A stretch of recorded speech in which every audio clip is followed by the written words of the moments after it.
ঘটনার নাম তালগাছের নিচের শিশুর ছায়া। তো শুরু করা যাক। আমার নাম রুবেল, বাড়ি বরিশাল একটা ছোট্ট গ্রামে, নাম গোপালপুর। ঘটনা যেটাই হোক না কেন, আমি নিজের চোখে না দেখলে কখনোই বিশ্বাস করতাম না, কিন্তু সেই তালগাছের নিচের বসে থাকা শিশুর ছায়া আমার জীবনটাকে একেবারে উল্টাপাল্টা করে দিয়েছে। ঘটনা শুরু আজ থেকে প্রায় 10 বছর আগে। তখন আমি ক্লাস 8-এ পড়ি। তখনকার দিনে আমাদের গ্রামে শেষ প্রান্তে ছিল একটা বহু পুরনো তাল গাছ। গাছটা এতই উঁচু আর ঘন যে দিনের বেলা তো তার নিচে ছায়া ঘন কালো লাগতো। সন্ধ্যার পর তো কেউ ওদিকে পা বাড়াতো না। তবে আমি একটু সাহসী প্রকৃতির ছিলাম, ভয় পেতাম না সহজে। বিশেষ করে যখন কেউ বলতো তাল গাছটার নিচে রাতে একটা বাচ্চা ছায়া দেখা যায়, তখন আমি সেটা হেসে উড়িয়ে দিতাম। কিন্তু তারপর ঘটনাটা ঘটেছিল এক শুক্রবার সন্ধ্যায়। আমি আর আমার বন্ধু সুমন সেদিন মাছ ধরতে গিয়েছিলাম গ্রামের পাশে খালটায়। ফিরতে ফিরতে প্রায় সন্ধ্যা নেমে এসেছে। বাড়ি ফেরার জন্য শর্টকাট রাস্তা ধরলাম, এটা তাল গাছের পাশ দিয়ে চলে গেছে। সুমন কাঁপতে কাঁপতে বলল, রুবেল, ওই দিকে দিয়ে যাবি? তাল গাছের নিচে আবার ছায়া দেখলে দৌড় দিবি না তো? আমি হেসে বললাম, আরে বাচ্চা ছায়া তো, কাঁথা মুড়ি দিয়ে ঘুমায় এই সময়ে। আবার চলতে শুরু করলাম। তাল গাছটা তখন দূরে, অন্ধকারে নিঃশব্দে দাঁড়িয়ে, কিন্তু গাছের গোড়ার দিকে অদ্ভুত একটা কিছুর উপস্থিত অনুভব করলাম। একটা ধূসর ছোট্ট ছায়া বসে আছে মাটিতে। প্রথমে ভেবেছিলাম কুকুর, কিন্তু সুমন চিৎকার করে বলল, ওই ছায়াটা, ওটা তো নড়ছে না। আমি স্থির হয়ে গেলাম। আবার মনে হলো যদি কিছু না হয় তাহলে আমি নিজেই গিয়ে দেখে আসি।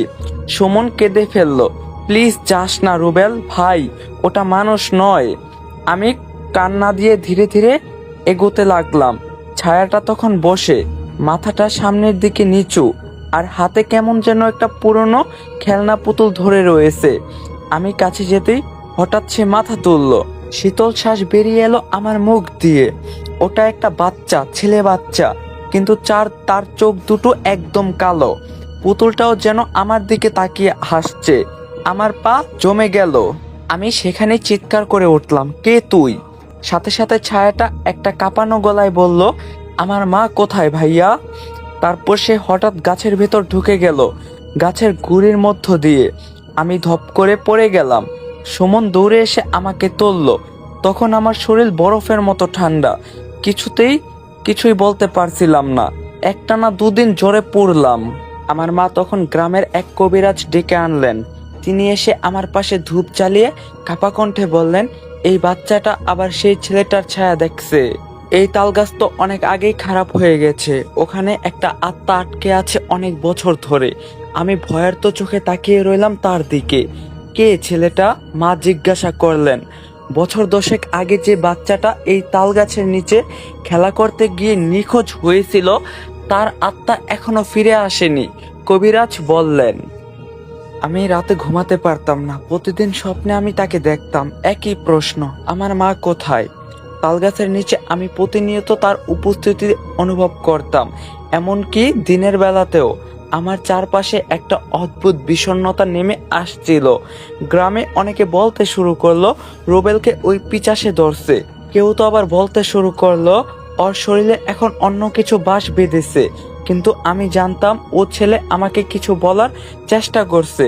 ওর মৃত্যু কি স্বাভাবিক ছিল না? জ্বর ভাঙার পর আমার ভেতরে অদ্ভুত এক পরিবর্তন দেখা দিল। সারাক্ষণ মনে হতো কেউ আমার পাশে আছে। রাতে ঘুমের মধ্যে তাল গাছের নিচে দাঁড়িয়ে আছি, আর একটা কণ্ঠস্বর বলছে, তুমি যদি না আসো আমি চলে আসব। মা দোতলার বারান্দায় বসে চোখ কাজল লাগাতে লাগাতে বলল। তখন আমার মা বলল, রাতে বারবার ঘুমের মধ্যে চিৎকার করিস কেন রে? তখন আমি বললাম, মা তুমি কি বিশ্বাস করো মৃত মানুষের আত্মা ফিরে আসে? মা থমকে গেলেন। সেই দিন থেকে আমার রাতের ঘুম চলে গেল। সুমনও আমার থেকে দূরে সরে গেল, কারণ সে নিজেও মানসিকভাবে ধসে পড়ছিল। আমার দাদু ছিলেন এক সময় স্কুলের লাইব্রেরিয়ান। তার পুরনো আলমারিতে অনেক পুরাতন খাতা, ফাইল, সংবাদপত্র রাখা ছিল। এক রাতে চুপি চুপি সেগুলো খুলে দেখছিলাম। একটা হলদে হয়ে যাওয়া খবরের কাগজ চোখে আটকে গেল। 6 বছর বয়সী শিশু আবির নিখোঁজ। শেষবার দেখা গিয়েছিল গোপালপুর তালগাছের নিচে। তার মায়ের হঠাৎ আত্মহত্যা, প্রকাশকাল 2008। আমার শরীরটা অবশ হয়ে গেল। ঘটনার সাথে যুক্ত ছিল আবিরের মা, যার নাম ছিল শিউলি বেগম। গ্রামের মানুষ বলতো সে মানসিক ভারসাম্যহীন হয়ে পড়েছিল ছেলেকে হারিয়ে, এবং পরে নিজেই শ্মশানের পেছনে ডোবার জলে ঝাঁপ দিয়েছিল। কিন্তু অনেকে বিশ্বাস করত সে নাকি তালগাছের নিচে প্রতিদিন যেত, যত পারত কাঁদতো, কিছু বলতো, যেন তার ছেলেকে ডাকছে। কিন্তু ঘটনা এখানেই থেমে যায়নি। কয়েকজন বলছে শিউলির মরাদেহ যখন শ্মশানে পোড়ানো হচ্ছিল, তখন সেই রাতেই তালগাছটা এক অদ্ভুত শব্দ করছিল, যেন ভেতর থেকে কারো কান্না ভেসে আসছে। আমি মাকে অনেক কাকুতি মিনতি করে রুহুল চাচার কাছে নিয়ে গেলাম, গ্রামের একমাত্র বেঁচে থাকা প্রাণী কবিরাজ। শ্মশান ঘাটের পাশেই তার কুঁড়ে ঘর। লোকটা গলা কর্কশ, চোখ জোড়া লালচে, আর মুখে সব সময় একটা অদ্ভুত হাসি। আমি তার সামনে গিয়ে বললাম, চাচা, আমি তাল গাছের নিচে এক বাচ্চার ছায়া দেখছি। সে আমাকে বারবার বলছে, আমার মা কোথায়? রুহুল চাচা গম্ভীর হয়ে গেলেন। তোর রক্তের গন্ধ তার লাগছে, তুই তার মতো নিরহ, একা। সেই গাছ, ওই গাছ না, ওইটা একটা ফাঁদ। আমি অবাক হয়ে তাকিয়ে রইলাম। তুই জানিস না, ওই তাল গাছে এক তান্ত্রিক রোপণ করছিলেন। সেই গাছে শিশু বলি দেওয়া হয়েছিল, একবার না 3বার। এরপর রুহুল চাচা একটা পুরনো কুড়াল বের করে আনলেন। তার ধার নষ্ট, কিন্তু শিকড়ে লেগে থাকা শুকনো লাল দাগ আজও জল করছে। এই কুড়াল দিয়েই প্রথম বলি হয়েছিল। তারপর থেকে গাছটা আর গাছ নয়, এক রক্ত পিপাসু আত্মার আবাস। আমি শিউলি বেগমের আত্মহত্যার কথা বলতেই তিনি গম্ভীর হয়ে বললেন, সে মরে নাই রে, তার আত্মা এখনো বেঁচে আছে। সে নিজের ছেলের আত্মাকে তালগাছে বেঁধে রেখেছে। ওরা এখন একসাথে। আমার গলা শুকিয়ে এলো। পরের দিন রাতে বজ্র বিদ্যুৎ শুরু হলো। আমি জানালার পাশে বসেছিলাম। এমন সময় তালগাছের দিকে থেকে একটানা কান্নার শব্দ এলো। আমার মা কোথায় ভাইয়া? আমি ছুটে বেরিয়ে গেলাম। দৌড়াতে দৌড়াতে গাছের নিচে গেলাম। ছায়াটা তখন আবারও সেখানে। আবার সে দাঁড়িয়ে। সে বলল, তুমি না এলে আমি অন্য কাউকে ডাকবো। এবং পরক্ষণেই তার পাশ থেকে আরেকটা ছায়া উঠে দাঁড়ালো। এক নারী, তার চোখে রক্ত, মুখ থেকে ধোঁয়া উঠছে। আমি পিছিয়ে এলাম। তালগাছের উপর হঠাৎ আগুনের মতো কিছু জ্বলে উঠল, আর সেই 2 ছায়া আমার দিকে এগিয়ে এলো। পরের দিন সকালে খবর এলো, সুমন যে প্রথম দিন আমার সাথে তালগাছের নিচে ছিল, সে রাতে ঘুমের মধ্যে চিৎকার করতে করতে মারা গেছে। তার মুখ বিকৃত হয়েছিল, চোখ উল্টে গিয়েছিল। গ্রাম জুড়ে ভয় ছড়িয়ে পড়ল। এক বৃদ্ধ মোড়ল বললেন, এই তাল গাছটা লাগিয়েছিল গেদুতান্ত্রিক। গাছটা লাগানোর 1 সপ্তাহ পর সে বলি দেয় তার নিজের পুত্রবধূর পেটের ছেলেকে। সেই শিশু মারা যায়, আর সেই গাছ বেঁচে ওঠে। শিশুর আত্মা গাছে আটকে যায়, তাই আজও কেউ সেখানে গেলে শুনতে পায় ওই শিশুর কান্না। এইটুকু বললেন বৃদ্ধ মোড়ল। তখন আমি ঠিক করলাম এই ঘটনার একটা শেষ টানতে হবে। যদি সত্যিই তালগাছ কোনো অভিশপ্ত আবাস হয়, যদি সত্যিই সেখানে কারো আত্মা আটকে থাকে, তাহলে সেই আত্মাকে মুক্ত করতে হবে। তবে এটা সাধারণ মন্ত্রতন্ত্র দিয়ে সম্ভব না। আমাকে যেতে হবে সেই পুরনো ধ্বংসপ্রাপ্ত কুঠির যেখানে গেদুতান্ত্রিক থাকতো, কারণ তার শেষ বলির কাগজ নাকি এখনো সেই কুঠিরেই লুকানো আছে। পরের দিন সকালে আমি রওনা দিলাম পুরনো সেই তান্ত্রিকের কুঠিরে, যেটা গ্রামের শ্মশানঘাট পেরিয়ে আরো ভিতরে একটা জঙ্গলের জায়গায় পড়ে। সেই বাড়িটার নাম কেউ মুখে নেয় না বলে ওখানে এখনো ডাক শোনা যায়। কিন্তু আমার সামনে এখন আর পেছন ফেরার সুযোগ নেই। কাঁধে টর্চ লাইট, সাথে কিছু ধূপকাঠি আর কাঁচা লবণ নিয়ে চললাম। দুপুরে গিয়ে পৌঁছালাম। বাড়িটা ভেঙে পড়েছে, দেওয়ালে অদ্ভুত সব চিহ্ন, উল্টো দিকের তিসলু, রক্তমাখা মন্ত্রের রেখা, আর একটা পুরনো শিশুর ছবি যেটা আবিরের মতো দেখতে। ঘরের এক কোনায় কুড়াল মার্কা কাঠের বক্স পাওয়া গেল, একটা পুরনো খাতা। খাতাটা খুলে দেখি গেদুতান্ত্রিক নিজের হাতে লিখেছে, যেই শিশু বলি দেওয়া হবে আর আত্মা গাছে বাঁধা থাকবে, সেই আত্মা মুক্ত হবে না যতক্ষণ না কোনো স্বেচ্ছায় আগত রক্ত মাংসধারী ব্যক্তি নিজেই আত্মা ছাড়ানোর শর্ত পূরণ করে। শর্ত নাম্বার 1, তাল গাছের নিচে দাঁড়িয়ে নাম ধরে ডাক দিতে হবে। তারপর আত্মা যাকে নির্বাচন করবে সে নিজে এক বিন্দু রক্ত দেবে।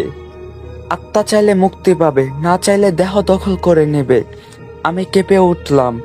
খাতার শেষ পাতায় ছিল একটি গোলক আকৃতির চিহ্ন, পাশে লেখা, রাত্রি 12টায় তাল গাছের নিচে এই চিহ্ন আঁকা হবে, বাইরে থাকা নিষেধ। আমি সিদ্ধান্ত নিলাম আজ রাতেই সব শেষ করব। রাত 12টা, আমি একা তাল গাছের নিচে দাঁড়ালাম। চারপাশে ঘোর অন্ধকার। ধূপ জ্বালিয়ে চারপাশে গোলক আঁকলাম। বুকের রক্ত এক ফোঁটা কেটে ফেললাম। তারপর বললাম, আবির, আমি এসেছি, তোমার মুক্তির সময় হয়েছে। শুরুতে কোনো শব্দ নেই। তারপর গাছের উপর থেকে একটা ছায়া ঝাঁপ দিয়ে আমার সামনে এসে দাঁড়ালো। সে বলল, তুমি কি আমার ভাইয়া? তুমি কি আমাকে মুক্ত করবে? আমি বললাম, তুমি চাইলে আমি দেব সব কিছু, শুধু চলে যাও। কিন্তু তখন গাছটা কেঁপে উঠল। এক নারী কণ্ঠ এলো, ও যাবে না, আমি ওকে ছাড়বো না। ও আমার দেহ নয়, ও আমার আত্মা। তখনই আবিরের ছায়া কাঁদতে কাঁদতে বলল, মা, আমি ভয় পাই, আমাকে যেতে দাও মা। শিউলির আত্মা হঠাৎ হিংস্র হয়ে উঠল, চোখ লাল, মুখ থেকে ধোঁয়া বের হচ্ছে। গাছের উপর থেকে এক ঝলক আগুন ছুটে এলো আমার দিকে। আমি শেষে শক্তি দিয়ে তাল গাছের গোড়ায় থাকা গোলকের মধ্যে ধূপে আগুন ধরিয়ে দিলাম। এক বিকট শব্দ, গাছটা ফেটে গেল, এক বিকট চিৎকার, তারপর নীরবতা। আমি জ্ঞান হারিয়েছিলাম। ভোরে গ্রামের কিছু মানুষ সেখানে আমাকে পড়ে থাকতে দেখে নিয়ে আসে। আমার শরীরের ডান হাতে গম্ভীর আঁচড়ের দাগ, কিন্তু মুখে একরকম প্রশান্তি। তাল গাছটা ভেঙে পড়ে আছে। কেউ আর সেখানে কান্নার শব্দ শোনে না, কেউ আর ছায়া দেখে না। কয়েকদিন পর এক রাতে আমি স্বপ্নে আবিরকে দেখি। সে আমার দিকে তাকিয়ে মৃদু হাসে। তুমি আমাকে মুক্ত করছো ভাইয়া, এখন আমি আমার মায়ের সাথে নই, আমি আলোর মাঝে আছি।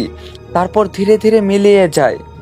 অনেকেই বিশ্বাস করে না এসব, বলে রুবেল পাগল হয়ে গিয়েছিল, সেই জন্য এমন গল্প বানায়।